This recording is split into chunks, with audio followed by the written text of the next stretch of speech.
میرے بڑے بھائی 1 مہینے پہلے فوت ہو گئے، تو میرے ابو نے ان کی قبر پکی کروا دی، تو میں نے 2 دن بعد سائڈ سے اتروا کر کچی کروا دی ہے دوبارہ، تو کیا میں بعد میں یہ کہ توڑوانا غلط ہے؟ نہیں توڑے ہیں، صحیح مسلم میں حدیث ہے، ابو حیاج اسدی ایک تابعی تھے، مولا علی نے کہا کہ اے ابو حیاج، میں تمہیں اسی کام پر مامور نہ کروں جو اللہ کے نبی نے میرے ذمہ لگایا تھا، کہ کوئی تصویر دیکھوں یعنی جو عبادت کی نظر سے ڈومیننٹ جگہ پہ، اسے مٹا دوں۔ آپ اندازہ کریں خانہ کعبے کی دیواروں پر بزرگان دین نہیں، حضرت ابراہیم علیہ السلام کی تصویر بنی ہوئی تھی، باقی تصویریں تو صحابہ نے مٹائی۔ جب حضرت ابراہیم کی تصویر آئی تو ظاہر ہے ایک کلیجے کو ہاتھ پڑتا ہے، ابراہیم کوئی چھوٹے تو نہیں ہے۔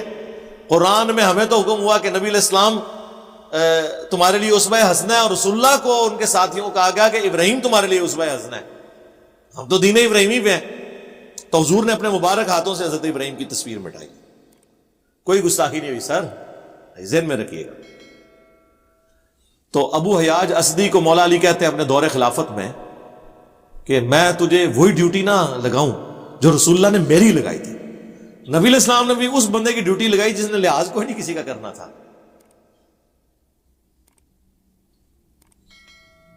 کسی ملامت کرنے والے کی ملامت کی پرواہ نہیں کرتا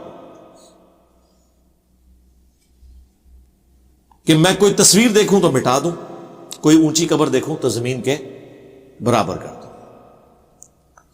تو یہ تو سنت ہے، یہ تو آپ نے رسول اللہ اور مولا علی کی سنت پہ بیک وقت عمل کیا، کریں۔ پکی قبر کو توڑوائیں، کچی رکھیں، سائڈ سے تھوڑی سی پکی کر سکتے ہیں 1 بالش تک اونچی، تاکہ اس کی مٹی نہ بکھرے، یہ بالکل ٹھیک ہے۔ صحیح مسلم میں حدیث ہے، نبی علیہ السلام اپنی والدہ کی وفات کے 50 سال کے بعد ان کی قبر پہ گئے، روئے، صحابہ کرام بھی رونا شروع ہو گئے۔ فرمایا کہ میں تمہیں قبروں پہ جانے سے منع کرتا تھا، اب میں تمہیں حکم دیتا ہوں قبروں پہ جاؤ تاکہ آخرت کی یاد آئے۔ یہ مقصد ہے قبر پہ جانے کا، قبر کا نشان باقی رکھنا سنت ہے۔ ایون سنن ابی داؤد میں حدیث ہے، عثمان بن مظعون جب فوت ہوئے تو نبی علیہ السلام نے ان کے سرہانے ایک بڑا پتھر لگایا تھا اور کہا کہ میں اس کے ذریعے اپنے بھائی کی قبر کو پہچانوں گا۔ قبر کے آثار ہونے چاہیے، پکی نہ ہو۔ صحیح مسلم میں حدیث ہے، میں تمہیں منع کرتا ہوں قبروں کو پکا کرنے سے، قبروں پر عمارت بنانے سے، اور قبروں پر بیٹھنے سے، یعنی قبر پہ پاؤں رکھنا یا بیٹھنا اس کی توہین ہے۔ مجاور بن کے بیٹھنا بھی منع ہے، ڈائریکٹ بیٹھنا، حتیٰ کہ صحیح مسلم میں الفاظ ہیں کوئی شخص کسی قبر پہ بیٹھے اس سے بہتر ہے کہ وہ کوئلوں پر بیٹھے اور اس کے کپڑے اور پیٹھ کو وہ جلا دیں کوئلے، یہ کم عذاب ہے۔ اس سے بڑا عذاب اس شخص کو ہونے والا ہے جو شخص کسی مسلمان کی قبر پہ جا کے بیٹھتا ہے۔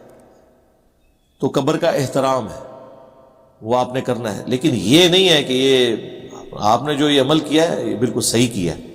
اچھا، مفتی احمد یار خان صاحب نعیمی جو ہیں بریلویوں کے بڑے امام، جال حق کتاب لکھی ہے، انہوں نے اس میں لکھا ہے کہ یہ جو مولا علی نے قبریں توڑی تھی نا، یہ کافروں کی قبریں تھیں۔ ظاہر ہے تواڈے بابیاں دے مزار تے ادوں ہے بھی نہیں سن نا، نہیں تو بھی بنوا دیندے۔ ایسے ظالم ہیں یہ لوگ، بات کر رخ ہی بدل دیتے ہیں۔ لیکن امام مسلم تو آپ کو پتا بڑے انٹیلیجنٹ آدمی تھے، انہوں نے اس کے ساتھ ہی ایک اور حدیث نقل کر دی ایک صحابی کے بارے میں کہ جب وہ رومن امپائر کے ساتھ بیٹل فیلڈ میں گئے ہوئے تھے تو ایک روڈس جگہ تھی، آج بھی روڈس موجود ہے، تو وہاں پر ان کا ایک ساتھی فوت ہو گیا، ایٹ لیسٹ وہ صحابی اور تابعی تو ہوگا نا۔ تو وہ صحابی کہنے لگے کہ اس کی قبر بناؤ اور اس کے بعد اسے زمین کے برابر کر دو۔ ہمیں نبی صلی اللہ علیہ وآلہ وسلم اسی بات کا حکم دیا کرتے تھے، یعنی سب سے افضل یہ ہے کہ زمین کے برابر ہو۔ اجازت ہے 1 بالش، جو صحیح بخاری میں ہے۔ ایک تابعی کہتے ہیں کہ میں نے حضرت ابوبکر، حضرت عمر اور نبی علیہ السلام کی قبریں دیکھی ہیں، وہ 1 بالش سے زیادہ اونچی نہیں تھی اور ان پہ چھوٹے چھوٹے کنکر رکھے ہوئے تھے تاکہ مٹی پھیل نہ جائے، اونٹ کی کوہان کی۔ تو امام مسلم نے ان کی کمر ہی توڑ دی۔ اب مجھے بتائیں وہ صحابی کے ساتھ جو جہاد کرنے گیا وہ کافر تھا؟ اسی لیے یہ حدیثیں جب مشکات میں آتی ہیں نا، تو مشکات کی نا شرح لکھی ہے مفتی احمد یار خان نعیمی صاحب نے نا، تو انہوں نے وہ حدیثیں شروع ہونے سے پہلے صفوں کے صفحے کالے کیے ہیں کہ اب یہ پورا مسلک ہمارا ختم ہونے لگا ان حدیثوں سے، تو آپ پہلے اس کو پڑھ لیں۔ یعنی جو کچھ اس کے اندر لکھا تھا اس کے اپوزٹ انہوں نے لکھنے کی کوشش کی ہے، یہی دھوکے دینے کے۔ تو میں نے پھر پمفلٹ لکھا تھا رسول اللہ کی آخری وصیتیں، ریسرچ پیپر نمبر 1، اس میں یہ ساری احادیث جمع کر کے میں نے بتایا کہ کس طرح یہ لوگ دھوکہ دیتے ہیں.